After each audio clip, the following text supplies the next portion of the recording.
ভাইজানকে উত্তরীয় করিয়ে দিচ্ছেন। আমরা জামে মসজিদের পেশ ইমাম তথা আমাদের গ্রাম নিবাসী জনাব হযরত মাওলানা বদরুদ্দোজা মহোদয় উনি ভাইজানকে ব্যাচ করিয়ে দিচ্ছেন। নারায়ে তাকবীর, নারায়ে তাকবীর, নারায়ে তাকবীর। যারা ভাইজান হুজুর কিবলা জিন্দাবাদ।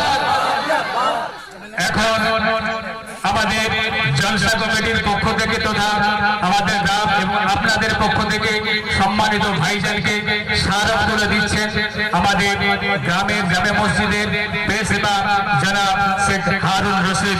নারায়ে তাকবীর, নারায়ে তাকবীর।